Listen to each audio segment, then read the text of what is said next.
Naam, wana ukuu wa Mwafrika, niko hapa tena kuwapa taarifa mbalimbali zinazoendelea uko ulimwenguni ama duniani. Lakini bado tuko Afrika.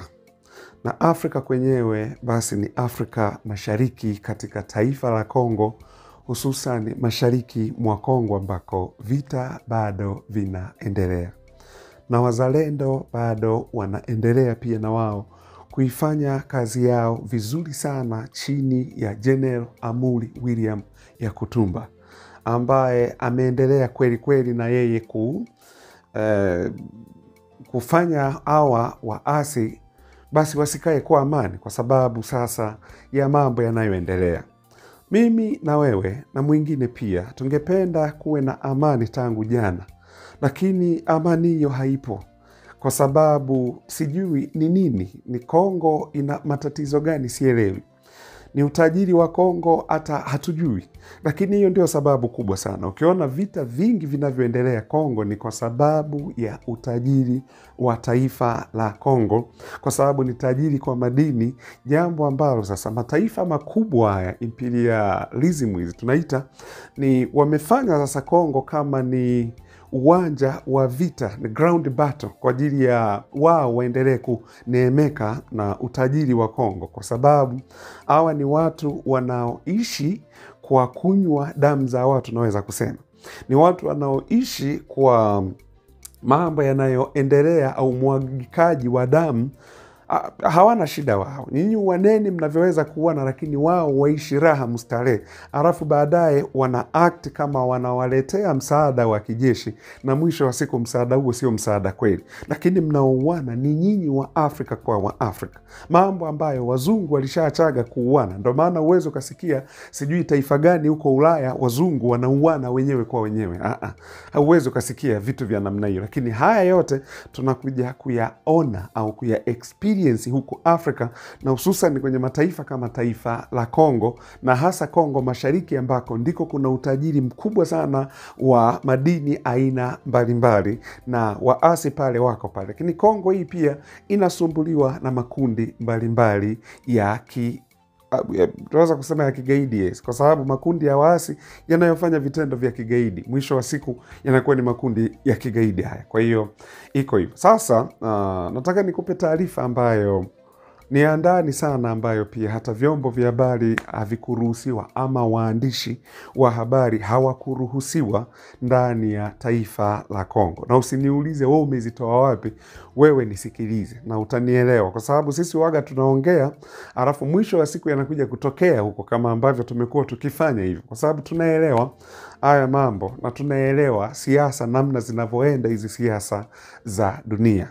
Ni kuwa rais wa Kongo Felix Etienne Tshisekedi aliitisha cabinet hii ya mawaziri, lakini pamoja na majenero wa jeshi la Kongo FARDC, ambapo akawaitisha na akawauliza, tunatakiwa tufanye nini kuweza kumaliza vita kabisa uko Kongo Mashariki. Na ndipo hapa sasa kwenye kikao hiki ambapo aliita cabinet yake, waziri Jean-Pierre Bemba yeye akamwambia rais, mimi naomba nikuambie tu ukweli wa mambo namna yalivyo. Akawa anamsikiliza. Akamwambia, mimi nikikuambia niseme tu kuwa hivi vita bwana, kiukweli kuisha au kumalizika haviwezi kumalizika hivi hivi. Na hivi vita, kwa sababu hapa alikuwepo huyo waziri Bemba, lakini pia na Constantine Mutamba. Nafikiri mnamkumbuka huyu bwana ambaye aliamua kudili na wale vijana waitwa Kuluna, ambao ni sawa na panyarodi, ambao walikuwa wanafanya vitendo vya ajabu ajabu, lakini mwisho wa siku basi akaamua kutoa hukumu hadharani, na unasomewa mashtaka hapo hapo na mahakimu wakiwepo hapo, na wewe basi unaambiwa huyu ni wa kwenda kunyongwa. Naye Constantine Mutamba alikuwepo, kwa sababu hawa ni mawaziri ambao wanataka Kongo sasa iwe huru na Kongo iwe na amani kama mataifa mengine. Kwa katika ili rais wa Kongo kutafuta hiyo suluhu, akawa amewauliza, na hawa wakasema, kusema ukweli, hii nchi yote ya Kongo ingekuwa imepinduliwa kama Bemba huyo alikuwa anaongea, kama isingekuwa ni wazalendo, kama asingekuwa ni William Amuri Yakutumba, kwa sababu kumbuke hawa M23 na AFC, muungano wa M23 na AFC walitangaza kuwa wanataka Kongo nzima kuipindua. Na kumbuka mkuu wa AFC, muungano wa AFC ni Corneille Nangaa, na Corneille Nangaa aliwahi kuwa kwenye tume ya uchaguzi, alikuwa mwenyekiti wa tume ya uchaguzi ya Kongo, na yeye alitangaza akasema kuwa tulimtangaza Felix Tshisekedi kimakosa na ninataka kusahihisha makosa ambayo niliyafanya nikiwa kama mwenyekiti wa tume ya uchaguzi. Kwa wakatangaza, maana hapo walikuwa wametangaza wameshaichukua Goma tayari, na wakasema sasa safari yetu ni kuelekea Kinshasa kwenda kumtoa Felix Tshisekedi. Na ndipo hapa tunaona wazalendo walipoingilia. Sasa maeneo mengine sasa unapitaje wakati kuna wazalendo, na wazalendo wanaongozwa na mwamba mtaalam William Amuri Yakutumba. Je, unapitaje? Kwa hawa ndio waliozuia wa M23 na AFC na muungano wa AFC ambao walisema tunataka kuipindua serikali ya Kongo, kwa sababu kiukweli ukiangalia wakati mwingine sasa huyu Corneille Nangaa wakati anaongea pamoja na hawa M23, upande mwingine raia baadhi walikuwa wanaelewa, kwa sababu serikali ya Kongo inakuwa kama iko Kinshasa tu, lakini huku mashariki mwa Kongo hamna kitu kinachoendelea. Ni serikali iko tu pale Kinshasa. Na niseme tu ule ukweli, yani wakitaka ku-experience vita hivi na labda viingie mpaka Kinshasa, lakini hasa hawa M23 na AFC wao wako Kongo mashariki huku Goma huku. Na je, watawezaje kwenda, kwa sababu kuna umbali wa kilomita kama 2000 hivi kutoka Goma kwenda mpaka uikute Kinshasa mahali ilipo. Je, watawezaje kutoka hapa waende kule? Ndio humu njiani sasa wazalendo wakawa wamewazuia hawa M23 pamoja na vijiji walivyokuwa wamechukua wakavirudisha, kama vile Uvira kule watu walichukua, ukienda Kisangani walichukua, lakini hawa maana pale Goma serikali hii ya Goma iko chini ya M23 pamoja na AFC. Kwa hiyo sasa haya ndio ambayo yakamsababisha Jean Pierre Bemba amwambie Rais Felix Tshisekedi kuwa ukweli ni kuwa ni William Amuri Yakutumba, ili tuweze kupambana na hivi vita, ili tuweze kushinda hivi vita, inabidi William Amuri Yakutumba huyu ndio aje awe ni mkuu wa majeshi ya Kongo. Akiwa mkuu wa majeshi yako, kwa sababu huyu bwana hali rushwa, kwa sababu huyu bwana anapambana kweli kweli na vijana wake wale wazalendo. Kwa hiyo huyu achukuliwe, atangazwe kama ni mkuu wa majeshi ya Kongo, alafu tuone hiyo kazi itakavyofanyika. Ikawa ni ngumu kidogo kwa rais wa Kongo, kwa sababu pale kulikuwa na majenero kama 6 hivi, wao wakawa wanasapoti sasa upande wa Bemba kuwa hilo ni kweli. Sasa majenero wengine wao wakasema hapana, hii hapana, kwanza huyu William Amuri Yakutumba hajapitia hayo mafunzo mpaka afike hapo kuwa yeye awe ni general wa jeshi hili la Kongo nzima hii. Huyu hajafikia hapo. Kwa majenero wengine wakawa wanakataa, lakini unaambiwa majenero hao waliokuwa wanakataa, hawa ndio ambao huwa wanafanya kazi kwa ukaribu sana na wale waasi wa M23. Maana kama mnakumbuka tuliwahi kuripoti hapa huko Fizi kuwa eti silaha yani zimefichwa ambazo wazalendo walienda walizinyang'anya. Zimefichwa silaha ambazo silaha hizi ni jeshi la Kongo lilikuwa liwape lilikuwa linawasubiri wanini wafike pale. Wasubiri waasi wafike pale alafu wawape silaha. Kwa sababu gani? Kwa sababu ndani umo ya jeshi la Kongo, sio jeshi zima by the way, lakini ndani ya jeshi la Kongo kuna usaliti. Hilo tukubaliane. Tuliwahi kuona taarifa kuwa kuna mtu mmoja alikuwa sio ni kanali yule, lakini kumbe ana mawasiliano moja kwa moja na waasi. Kwa jeshi la Kongo pia likipanga operation kwa tunataka twende hivi, wanashangaa taarifa zimevuja. Wakaja wakamdaka bwana mmoja, askari mmoja wa jeshi la Kongo, kumbe alikuwa anavujisha nini? Anavujisha taarifa. Kwa hiyo Jean Pierre Bemba akamwambia rais, lakini rais cha ajabu alichokiongea akasema hapana, hiyo nadhani haitafaa. Kinachotakiwa tufanye tutaenda kuongea, tuweke makubaliano na Marekani alafu tuone, kwa sababu Marekani wamesema wanataka tuongee. Sasa hili kidogo likawa limeshangaza kidogo.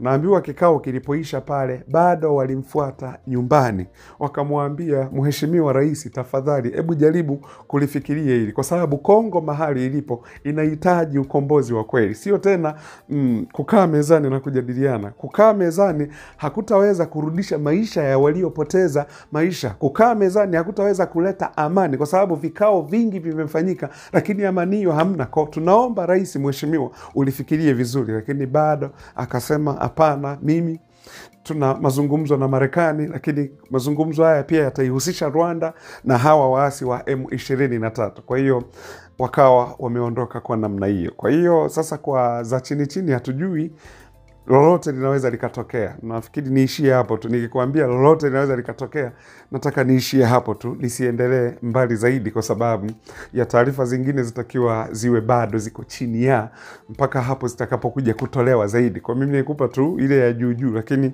mambo yaliyoko huko chini naomba tuyaache hivyo hivyo, kwa sababu hayo sasa yanakuwa ni mambo ya usalama wa taifa la Kongo ambayo sisi kama wachambuzi haturuhusiwi kuyaongea. Kwa hiyo hilo liko namna hiyo. Lakini sasa tukakaa tukajiuliza kitu kimoja. Rais kama anaamini kwenye mazungumzo, mbona mazungumzo haya hayakuzaa matunda? Vikao vimefanyika, East African Community wamekaa, rais hakutaka kuwepo kwenye vile vikao. SADC wamekaa, rais hakutaka kuwepo kwenye vile vikao. Naongelea rais wa Kongo, lakini rais wa Rwanda alihudhuria vile vikao vyote. Vikao kati ya East African Community na SADC vimefanyika Dar es Salaam. Rais hakutaka kuhudhuria, kamtuma tu waziri mkuu. Okay, wakasema sio salama lakini mbona alienda huko Ujerumani? Kwa sababu tutakumbuka mwisho wa siku matatizo ya Afrika yanatakiwa yatatuliwe Afrika. Ndicho kilichotokea pale Burkina Faso. Matatizo ya Afrika kayatatua Muafrika ambaye ni Ibrahim Traore, pamoja na ugaidi ulikuwa unaisumbua hiyo Burkina Faso. Lakini sasa inakuwaje rais wetu huyu wa Kongo aamini kuwa solution inaweza ikatoka nje ya Afrika? Aamini kuwa solution inaweza ikatokea Berlin, Ujerumani? Aamini kuwa solution ya matatizo ya Afrika inaweza ikatokea Washington DC, wakati huku Waafrika wenzake wamenjoo, bwana tukae mezani tuyazungumze, kwa sababu mwisho wa siku wanaoumia ni raia. Wakati amekaa kwenye gari la kifahari, amepanda ndege akiruka kwenda Ujerumani, aruke kwenda sijui Warabuni, aruke kwenda Washington DC, aruke kwenda wapi, lakini akumbuke huko kuna raia ambao ameapa kwa ajili ya kuwalinda, ndio wanaumia. Ndio maana unakuta sasa vijana wengi wanamkubali sana Captain Ibrahim Traore, hata kama aliingia kwa kupindua, sio kidemokrasia, kwa sababu by the way demokrasia ni mambo ya watu wa magharibi, sio ya kwetu sisi. Ndio maana unaona sasa wanamkubali sana, kwa sababu yeye huyu mwamba Captain Ibrahim Traore ameamua kudili na matatizo ya raia wake. Kwa hiyo ndivyo habari zilivyo za chini kwa chini. Lakini tuliona wakati mwingine, wakati Constantine Mutamba alienda kumtembelea Assimi Goita Mali akitaka usaidizi wa namna gani, kwa sababu mataifa ya Afrika ambayo yamepambana na makundi haya ya waasi na yameweza, ndio ambayo tungeyatumia. Captain Ibrahim Traore aliwahi kuongea wakati mwingine, nipeni askari mimi nitawafundisha huku, alafu nitawatuma ili waache kusumbua hao waasi wanaowasumbua.